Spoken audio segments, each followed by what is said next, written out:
Hey guys, Dwayne Bryant here from WagerTalk.com with another edition of DB's Freebies.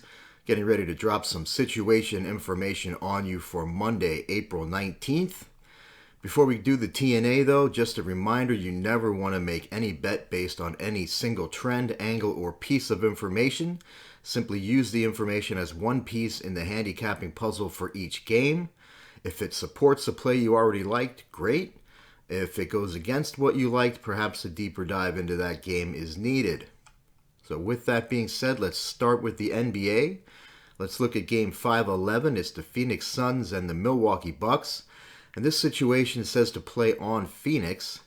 And it says when the line is +3 to -3, play on road teams coming off a game in which they scored 90 or fewer points if their opponent is off a game in which both teams scored at least 105 points.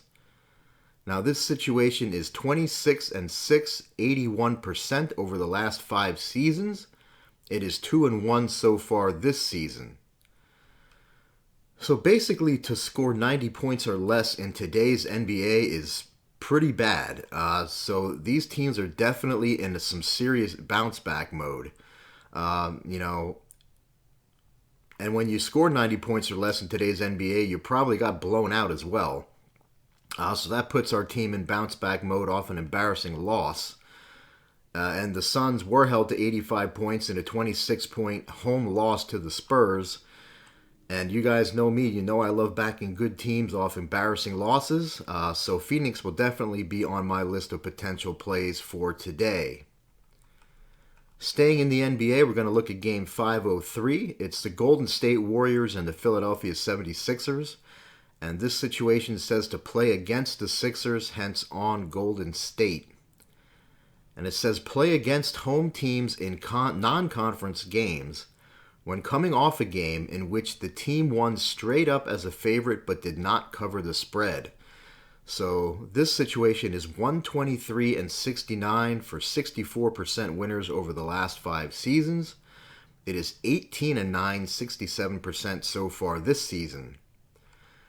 And what we have here is a home team that is coming off a win, but they played slightly below expectations, as indicated by the fact that they failed to cover the spread here.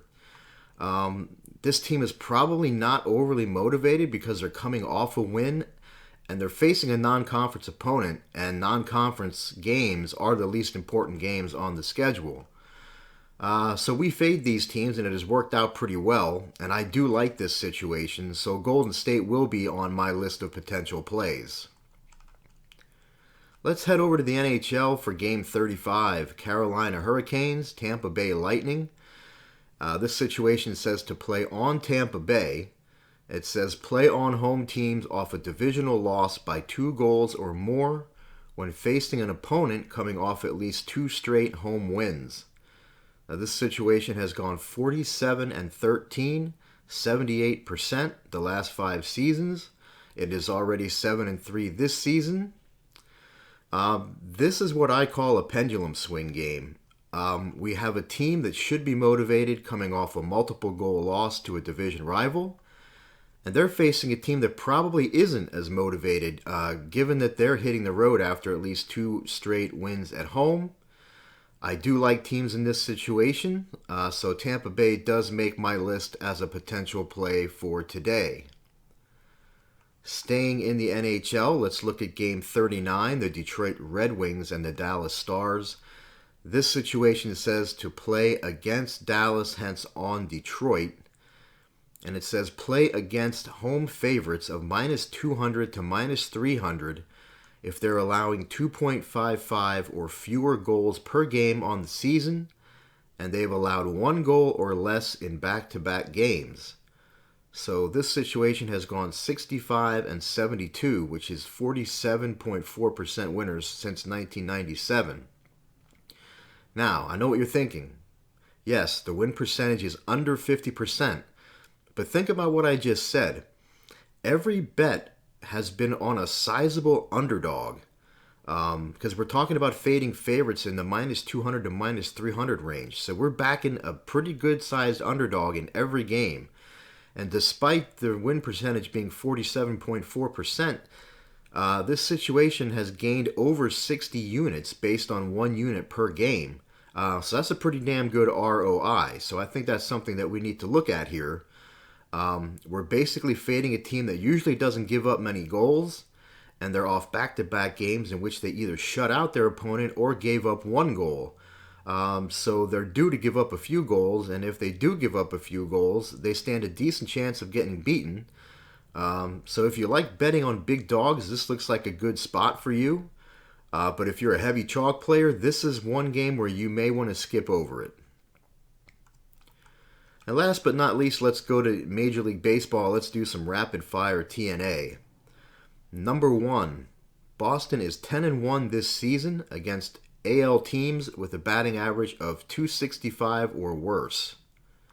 Number 2, over the last 3 seasons, Philadelphia is 5-24 versus a National League starting pitcher whose whip is 1.15 or better. Number 3, over the last 2 seasons, the under is 13-2 when Kansas City faces a left-handed starter. Number 4, over the last 3 seasons, the White Sox Lucas Giolito is 10-2 on the road against teams that are averaging a half or less stolen bases per game.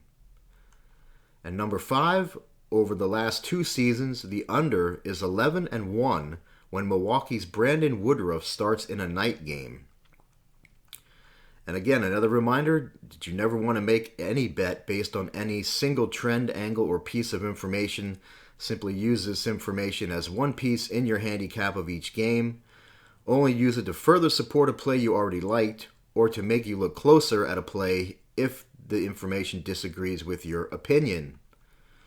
And that will do it for today's T&A. You can follow me on Twitter at WagerTalk Don't forget to smash the like button and hit the bell to get notifications.